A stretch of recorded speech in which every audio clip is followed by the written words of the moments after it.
Hello students, today we will discuss about the loose smut of wheat. Loose smut is a destructive disease of wheat and causes heavy losses when susceptible varieties with infected seed are continuously in green area. Besides wheat, the pathogen also attacks barley and other grasses and therefore also called loose smut of cereals. The disease is worldwide in distribution but is more abundant and serious in humid and semi-humid regions than the dry areas. In our country, the disease occurs in all states where the wheat is grown, but its incidence is more in cooler and moist northern parts than in the south. Loose smut causes damage by destroying the kernels of infected plants and by smearing and thus reducing the quality of grain of non-infected plants upon harvest. In India, losses may be up to 40% in some areas.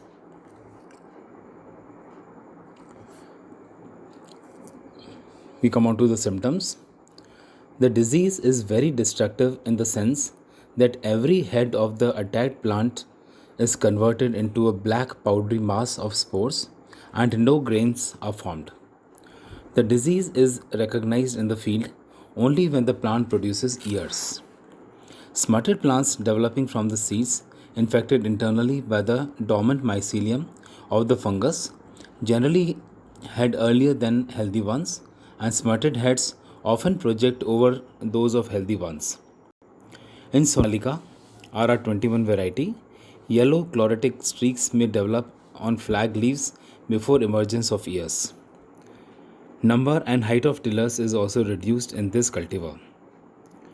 Yellowing of the tips of flat leaves and later their shredding may also occur in such wheat varieties. In an infected plant, usually all the ears and all the spikelets and kernels of each ear are smutted. In an infected ear, each spikelet is entirely transformed into a smut mass consisting of olive green teleospores.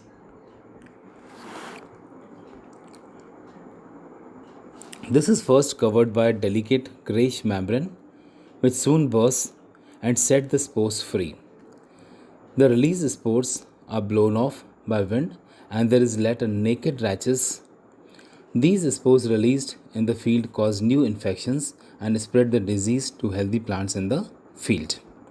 Symptoms जो हैं बहुत clearly भी मैंने आपको बताया कि ये जो है लूज स्मट इसको इसलिए बोला जाता है कि जो ईयर्स में हैं जो ईयर्स में स्पोर्स बनते हैं वो क्या होते हैं, लूज़ होते हैं and they are easily blown off by the winds.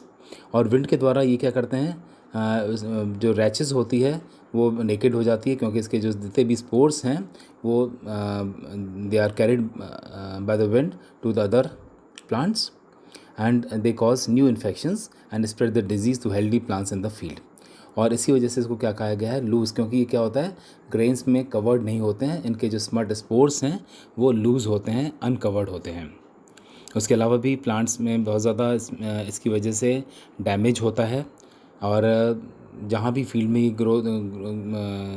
Grow किया जाता है बीच में इंडिया में चाहे बाहर कंट्रीज़ में, वहाँ पे it causes immense loss in the yield. Now we come on to the causal organism and disease cycle. Loose smut of wheat is caused by Astilago nuda. It is also called as Astilago tritici. On barley, it is Astilago nuda. The mycelium is haline during growth in the plant but changes to brown near maturity. The hyphal cells are transformed into teleospores. They are olivaceous brown, lighter on one side, spherical or oval, and 5 to 9 micron meter in diameter. The epispore spore wall has fine spines, especially on the lighter side. Teleospores are blown away by wind after the membrane of spore mass ruptures in the field.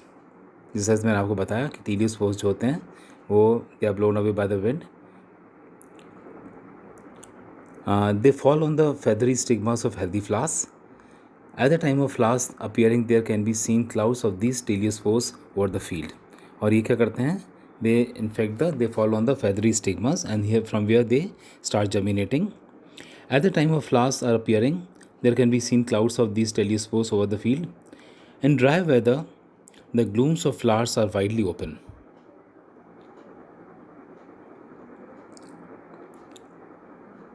Each cell of the promycelium monokaryotic germ tube arises and no sporidia are produced. Dikaryotic phase is established in any of the different ways through fusion between two compatible monokaryotic cells.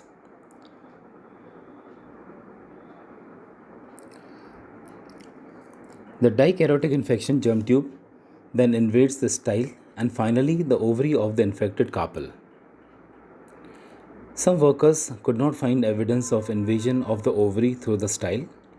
According to them, the infection hypha penetrates the ovary directly.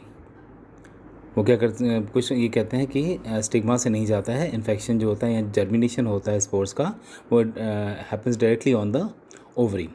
The ovules are next penetrated through their integuments.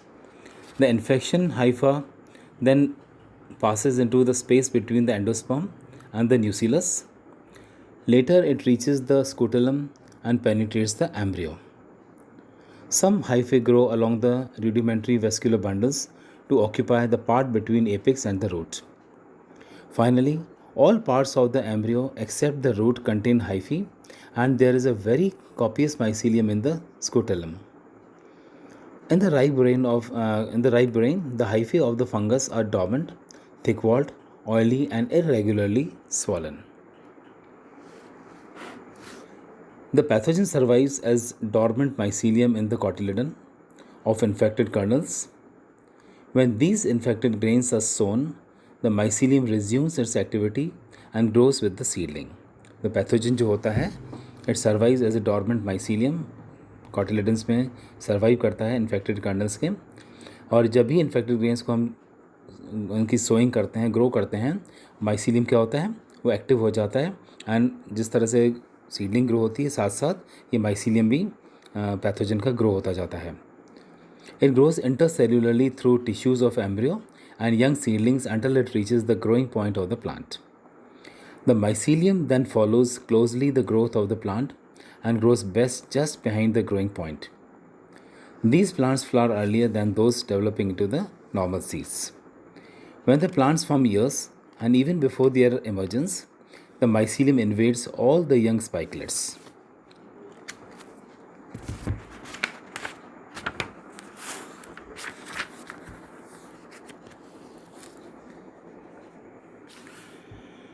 It grows intercellularly and destroys most tissues of the spike except the rachis. The infected heads become longer than the healthy ones. There is no grain formation in the infected spikelets. Mycelium in infected spikelets is soon transformed into teliospores, which are contained only by a delicate outer membrane of the host tissue. The membranes burst open in the field soon after teliospore mature. Released spores are blown off by wind to healthy plants. The release of spores coincides with the opening of flowers of healthy plants. Teliospores landing on flowers germinate to form promycelia and the haploid hypha. Now the disease, it is systemic and internally seed-borne. The dormant mycelium in the infected grain brings about seedling infection. The fungus grows throughout the plant in a systemic manner. पूरे plant body में ये जो होता है फैला रहता है. And finally it infects the floral parts. And the ovaries are filled with the teliospores and there is no grain formation. The teliospores released in the field itself germinate on the stigma of the healthy flowers and bring airborne embryo infection of the infected grain in the field. In the embryo of the grain, the pathogen survives as the dormant mycelium. Now, optimum time for the infection of flowers is when the flowers are in full bloom and the ovary is just commencing to develop into grain after fertilizations. Now, how we can control this disease, or we can say the disease management. Since the disease is internally seed-borne, this can be effectively controlled by seed treatment with the fungicides और the physical agents. इसको हम seed treatment के द्वारा ही, मतलब fungicides के द्वारा या physical agents के द्वारा इसको कंट्रोल कर सकते हैं to eradicate the dormant mycelium of the fungus, ताकि डॉर्मेंट माइसीलियम जो है फंगस का वो हट सके वहाँ से. एंड फॉर सोलर ट्रीटमेंट हम इसको सोलर ट्रीटमेंट भी दे सकते हैं. For solar treatment seeds are first soaked in ordinary water for 4 hours on a bright summer day during May June, and the seeds are then spread as a thin layer and dried in the sun for 4 hours. Now this method was originally developed in Punjab. और इसके बाद क्या होता है, several systemic fungicides have also been recommended for seed treatment. Vitavex जैसे carboxin है, Bavestin है, have been commonly used in India since fairly a long time, and these proved very effective in control.